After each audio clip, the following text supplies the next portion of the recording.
Hey, it's Clayton, and in this video I'm going to answer a question that came in that I thought was video worthy because it's a situation that I see a lot of women in who are dating a guy or they're in a committed relationship with a man, and there is this fruit that they pick from the tree of temptation, and it is the fruit of checking your boyfriend's phone behind his back and perhaps finding or seeing something that you don't like.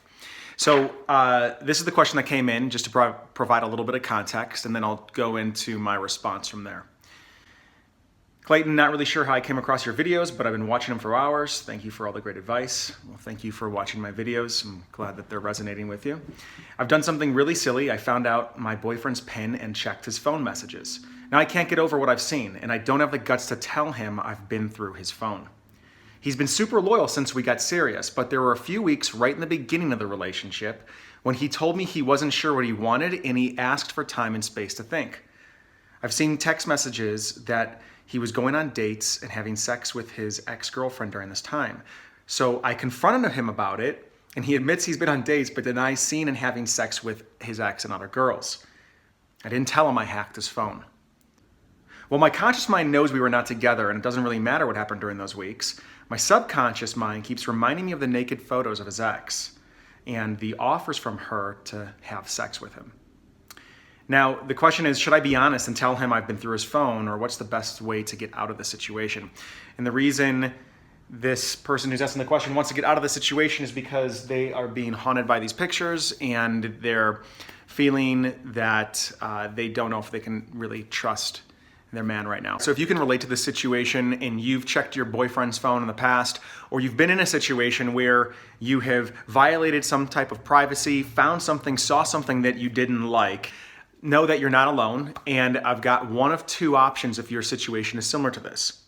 The first option is to do and say nothing at this point, because although you checked his phone and saw some things that you didn't like, and perhaps he has not been completely transparent about them, realize that within the time frame that they happened, which is when our reader said that they had a break, they were on a break because he backed away and needed space, he actually didn't violate any agreements that he had with you. He asked for the space that he wanted, and he did what he wanted to do within that space. You agreed to allow that space to happen, and now the two of you are in the situation. He sorted out whatever he sorted out, and now he's back here with you.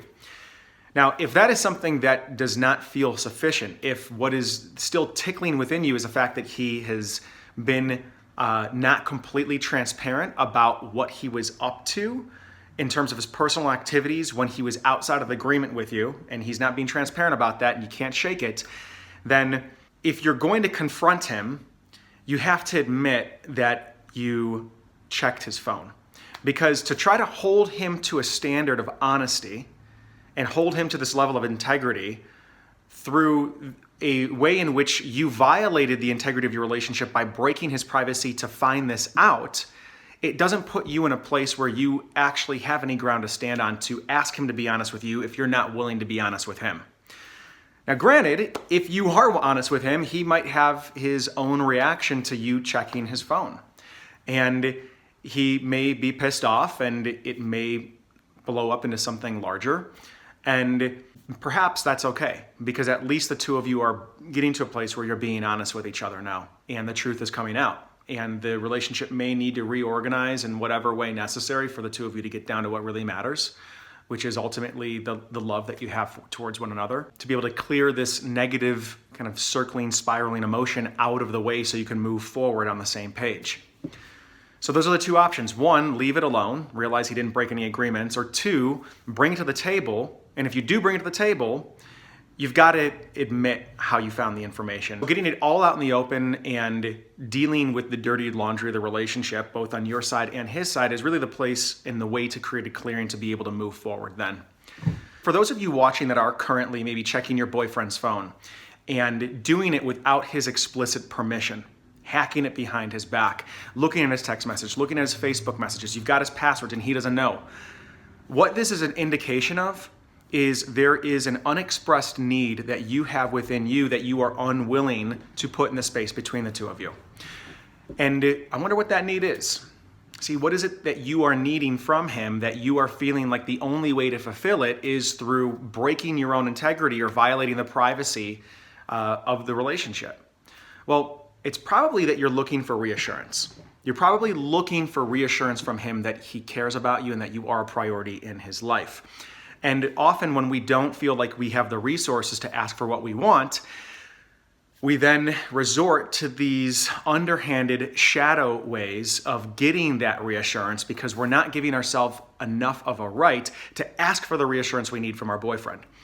Now, if you are asking for what you need from your boyfriend and they are unwilling to give it to you, it might be time to question whether or not the relationship is one where the two of you are actually compatible. Because part of being in a healthy relationship is being able to ask for what you need and having a partner that understands that and is able to see it and have a conversation around it with you and possibly give it to you in a way that is in line with their values. But that is how you deepen intimacy. The way to deflect intimacy is to continue to check your boyfriend's text messages behind his back and get the reassurance in all these ways that are actually compromising yourself and compromising the integrity of the relationship. So once again, if you are checking your boyfriend's phone, if you're violating his privacy, you have an unexpressed need that you don't feel that you have the right to ask him about.